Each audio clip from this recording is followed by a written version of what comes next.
Hello again, everybody.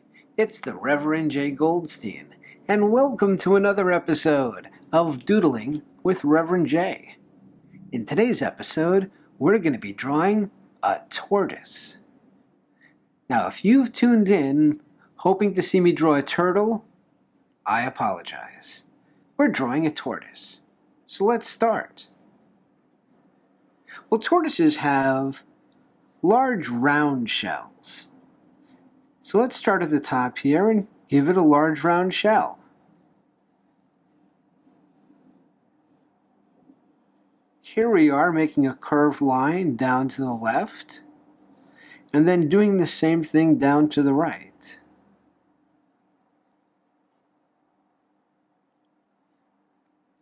Well, that wasn't so hard. Even I didn't mess it up too badly. We can connect these 2 points with a sort of smooth line. And don't worry too much about whether it's straight or not.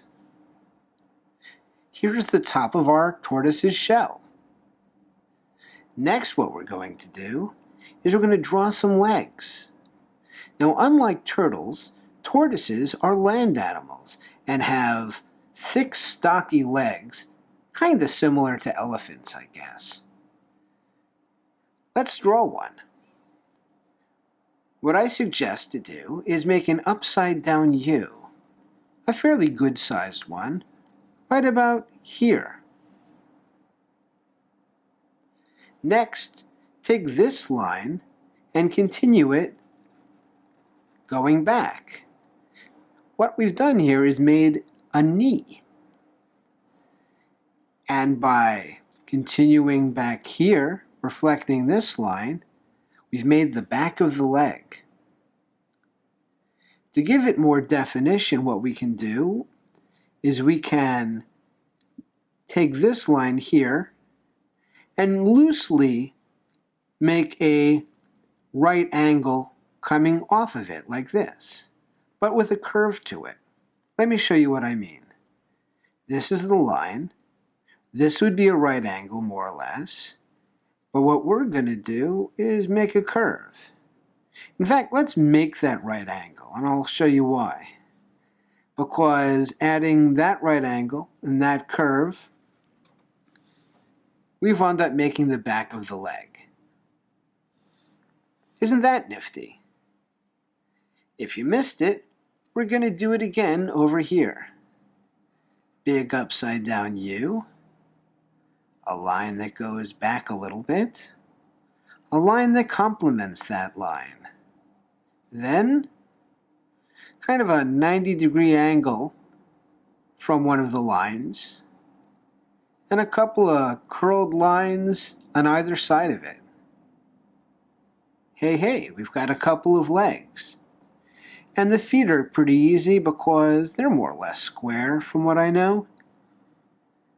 I'm sure I'll look at a picture of a tortoise after this and realize how badly I've done.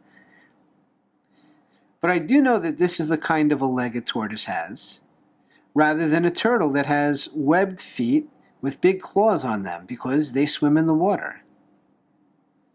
Next, let's give this guy a little tail. Make one curved line from just at the base of the shell like that. And then another one meeting it at the top like that, starting a little bit below. You can connect this area right here with a curve, a little reverse C. And he'll need a head. So let's start over here at the front of the shell. And we'll want to make a kind of an S shape right here. But stop! Don't go too far. I want you to put a little circle right there at the end of that S. Then on the other side of the circle, as if continuing from that line, make a big reversed C, like that. Next, you want to make another line that reflects this line to continue the neck of the tortoise. So this line kind of follows that line. And we can end it the same way we ended the tail, with a C going in the direction of the legs. Now for the bottom of the shell. And since we have the head, the tail, and the legs already done, we pretty much know where this has to be.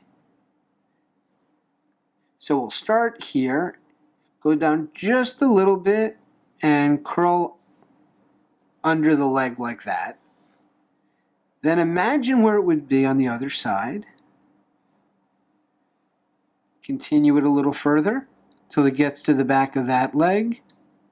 And then over here, bring it back up to meet the turtle's neck hole. Now let's add some texture. We can make curved lines on the bottom of the tortoise. These aren't really shadow lines, these are actually the texture of a tortoise's bottom, from what I know. We can also thicken this line a bit. Give it a bit of a shadow to show that it's coming over the bottom. So what you're going to want to do is just make a tiny squiggle with your marker or pencil or whatever underneath the shell, going across like that. Then just sort of fill in any gaps you missed. Just kind of give a bit of a shadow, a bit of an uneven shadow underneath the shell. Now you could make any kind of pattern you really want on the tortoise's shell if you want to be creative. I think tortoise shells often look like this, with kind of a soccer ball kind of a thing going on. I live in New York City and my exposure to tortoises is pretty slim. I think they have some over at the zoo. I see turtles a lot over in Chinatown. Some people buy them as pets. Same things with the frogs. So what I'm basically doing here is just making geometric shapes and connecting them, because I don't really know what a tortoise's shell looks like. If you want to do this more accurately, I would suggest, looking at a picture of a tortoise. We can use some shading techniques to kind of flesh this out a little bit, so that the pattern seems to be reflecting the plates of the shell. Is that the right term? I don't know. If you do, put it in the comments below. I'm not going to look it up. Here we are. A little bit more shadowing back here. Really starting to look like a shell now. Now, tortoises can live to over 100 years old. And the oldest living tortoise is 182 years old, they believe. And his name is Jonathan. Next, what we're going to want to do is finish the eyeball. Why not? Let's give him a little eyelid. Just a little line that goes across the top of the eye. And then a little curve in there.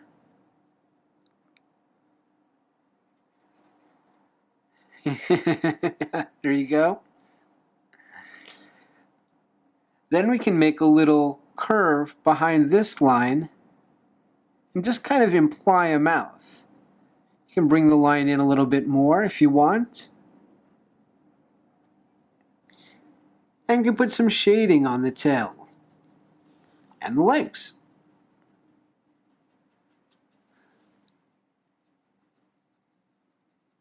And the neck and head.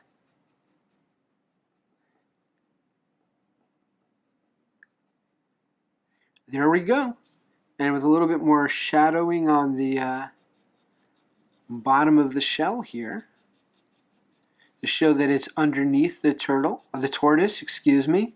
See how easy it is to confuse the two? I believe we've come to a conclusion. it's a tortoise. And since he lives on the ground, we can use our grass texture to give him a place to be. Just kind of run this pattern right past the bottom of his feet. Maybe even give him a little flower friend. Though I imagine it's a little snack for him or something. I don't know. And that's it. I hope you've enjoyed this. If you have, hit the like button, hit the share button. Subscribe to this channel if you haven't already. I promise to draw better and better things. After all, practice may not make perfect, but I don't think I have to make perfect to get better than what I'm doing right now. Thanks for joining me, Reverend J. Goldstein. Until next time, ta-da!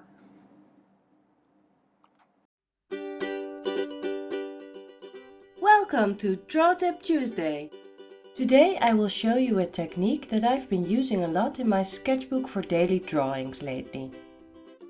Because I often draw subjects from daily life, I like to keep it loose and be an imperfectionist. By drawing directly with pen, the drawing keeps its spontaneous look. Any flaws are just part of the drawing. I'm using a water-resistant fine liner. This way the lines won't bleed when I add watercolors.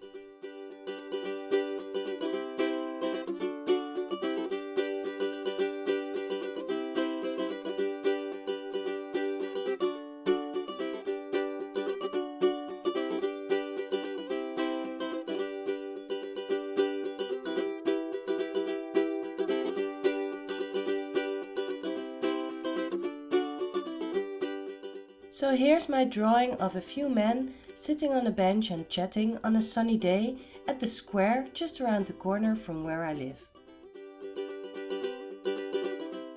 Here's my watercolor box and my water brush pens. They are very handy to use, especially when you're on location. No need to fuss around with water cups and brushes. I start with the background wash. The watery blue will add the feeling of a sunny day and blue skies.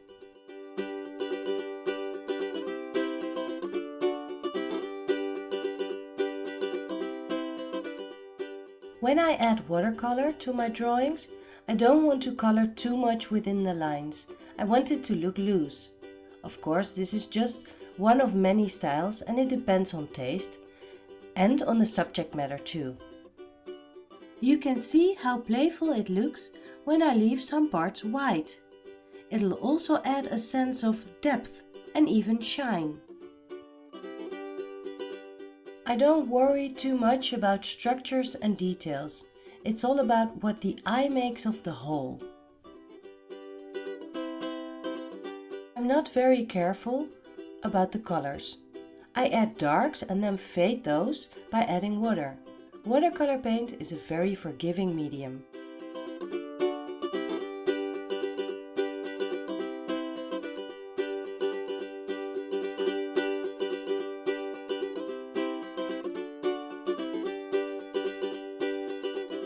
By adding different gradients in my colors, I create the illusion of depth.